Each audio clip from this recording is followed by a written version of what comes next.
मैं माता बहनों से एक बात पूछना चाहता हूं, किसी के घर में आग लगाने के बाद, किसी का वंश मिटाने के बाद तुम्हारा वंश कैसे चलेगा? कभी भी किसी के उल्टे सीधे बताए हुए उपायों को जीवन में मत अपनाना, कभी भी मत अपनाना।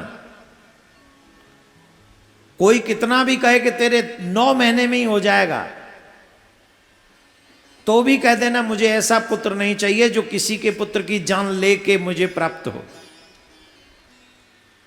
और अगर आपको वाकई पुत्र चाहिए, आपके मन में वाकई पुत्र की इच्छा हो, तो श्री हरिवंश पुराण की कथा श्रवण करें, अनुष्ठान करें। श्रीमद् भागवत महापुराण को विधि विधान से सुने, 7 दिन सुने मन लगाकर क्रम से। अगर नियम के साथ 7 दिन आप श्रीमद्, अरे हुए हैं भाई, हुए हैं 20-20, 22-22 साल बाद हुए हैं भागवत सुन के पुत्र। शादी के 22 साल बाद, 16 साल बाद। नियम से सुनो ना, निष्ठा से। और एक बात बताएं, पाप से प्रार्थना ज्यादा पावरफुल है। और धीरे बजाओ।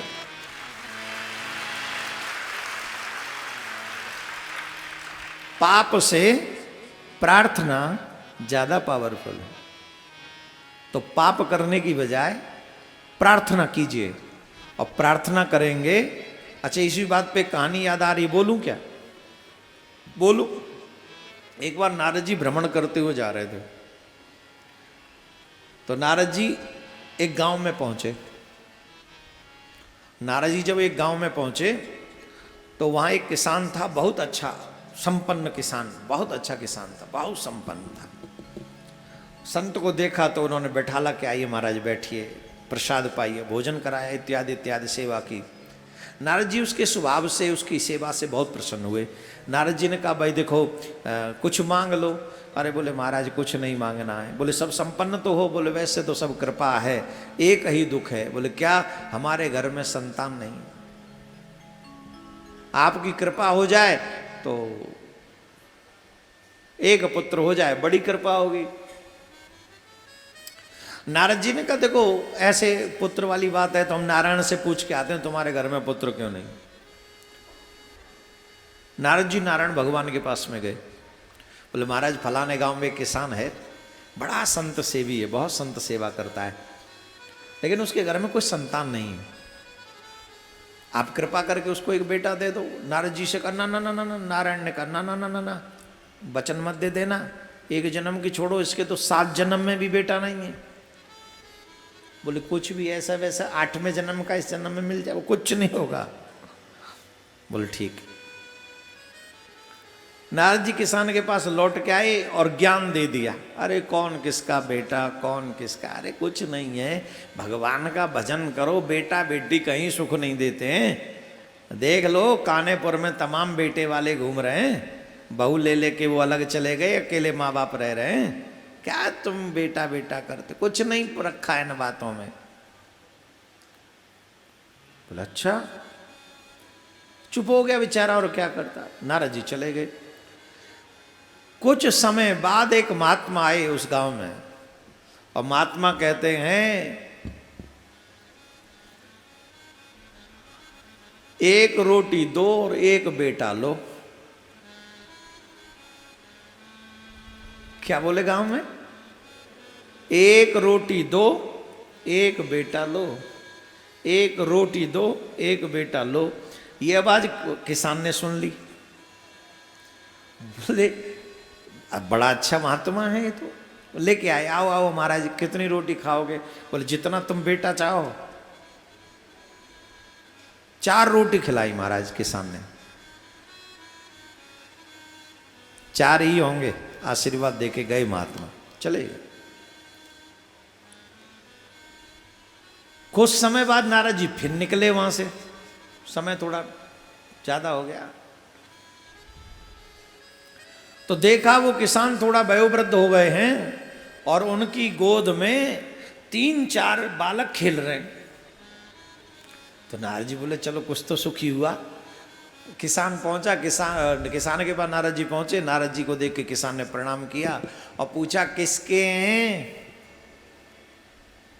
नारद जी को तो पता था इसके तो है ही नहीं, 7 जन्म में होने ही नहीं इसके तो पूछ रहे हैं किसके हैं, किसके बच्चे हैं। बोले किसके का किराए पे लाया हूं, मेरे ही हैं, मेरे नाती हैं ये तेरे। हाँ मेरे नाती हैं ये। कैसी बात कर रहा है, ऐसे हो ही नहीं सकता, तेरे तो 7 जन्म कोई बेटा ही नहीं था। बोले 4 बेटे हैं, 4 के 3 नाती हो चुके हैं। क्या आप सारे महात्मा तुम जैसे थोड़ी होते हैं, मुझ जैसे। बोले हाँ तुमने तो कह गए थे 7 जन्म कुछ नहीं होगा। नारद जी को बड़ी अखरी बात, बोले कमाल कर दिया, ये तो भगवान ने हमको झूठा बना दिया।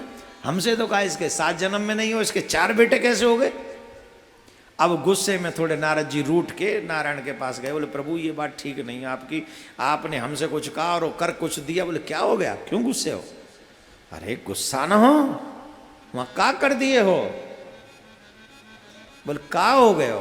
बोले का हो गए, 4 बेटे हुए उसको नाती खिला रहा है वो किसान, जिसके लिए आपने कहा था 7 जन्म तक कोई बेटा नहीं। किसी महात्मा को आपने सच्चा बना दिया और मुझे झूठा बना दिया उस किसान की नजर में।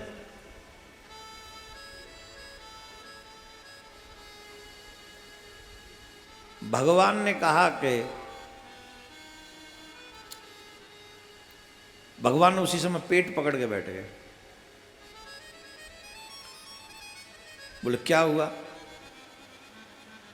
बोले पीड़ा हो रही। बोले पीड़ा कैसे समाप्त होगी। बोले कोई मेरा सबसे प्रिय भक्त अपना हृदय चीर के मुझे दे दे तो मेरी ये पीड़ा समाप्त हो जाए। नारद जी बोले बताओ मैं क्या करूं। बोले अब आप देखो क्या करोगे। बोले ठीक है मैं पृथ्वी पर जाता हूं, देखता हूं कौन आपका प्रिय भक्त है जो अपना हृदय चीर के आपको दे दे। अब नारद जी वो ढूंढे ढूंढे ढूंढे, तमाम मालाधारी मिले, तमाम तिलकधारी मिले, तमाम मंदिर जाने वाले मिले, तमाम तीर्थ जाने वाले मिले। अपना हृदय दे दो ठाकुर जी दुखी है, अपना हृदय दे दो नारायण दुखी है, कोई न दे। एक वन में होके जा रहे थे, उसी समय एक महात्मा आ गए। महात्मा को देखा, महात्मा से पूछा क्या कर रहे हो। बोले भगवान का भजन। बोले किसका। बोले नारायण का। अरे नारायण का, तुम नारायण के भक्त हो। बोले हाँ क्यों नहीं। बोले नारायण को पीड़ा है इस समय। बोले क्या पीड़ा है। बोले कोई पीड़ा है और वो उनकी पीड़ा तभी दूर हो सकती है जब कोई अपना हृदय चीर कर उनको दे दे। मेरे नारायण को कष्ट है, मेरे नारायण को पीड़ा है। तुरंत वहां छुरी रखी थी, उठाई और अपने हृदय पर प्रहार कर दिया। लो नारायण को जाके दे दो, वो स्वस्थ हो जाए।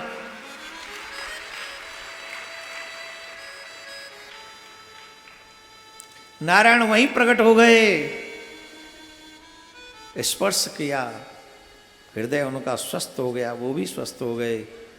भगवान के नेत्रों में अश्रु आ गए, अश्रु धारा बहने लगी।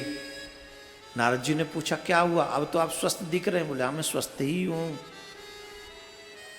तो फिर ये सब क्या था। बोले ये तुम्हें समझाने के लिए था। क्या। बोले सुनो, किसी भी व्यक्ति को कर्म का फल मिलता है, ये प्रारब्ध है, परंतु ऐसे संतों की वाणी में झूठी नहीं कर सकता जो संत मेरे ऊपर अपना सर्वस्व न्यौछावर कर देते हैं। उनके आगे मैं अपनी प्रारब्ध को भी बदल देता हूं। नारद तुमने भी तो मेरी पीड़ा देखी थी, तुमने तो अपना हृदय नहीं दिया है? तुमने भी तो मेरी पीड़ा देखी पर तुमने तो अपना हृदय नहीं दिया। इसलिए तुम्हारे कहने से तो 7 जन्म में भी पुत्र नहीं होना था, लेकिन जिस महात्मा के कहने से मैंने 4 बेटे इसी जन्म में दे दिए, उस महात्मा को देखो जैसे ही सुना नारायण दुखी है, अपना हृदय चीर दिया उन्होंने। ऐसे संत जो मुझ पे समर्पित हैं, मैं उनके कहने से क्या नहीं कर सकता, क्या नहीं कर सकता मैं उनके कहने से। इसलिए महात्मा बहुत जल्दी वो नहीं बोलते जो तुम बुलवाते हो, क्योंकि उन्हें पता है अगर हम बोल देंगे तो वो विधान ठाकुर जी को पूरा करना ही पड़ेगा। इसलिए उल्टी सीधी कहीं जगह जाने की बजाय कोई भी सिद्धि, कोई भी चीज़ आपको पाने की मन है तो सबसे पहले भगवान से प्रार्थना करो, संतों का आशीर्वाद प्राप्त करो, तुम्हें वो सब मिल जाएगा जो तुम सोच भी नहीं सकते, सब मिलेगा।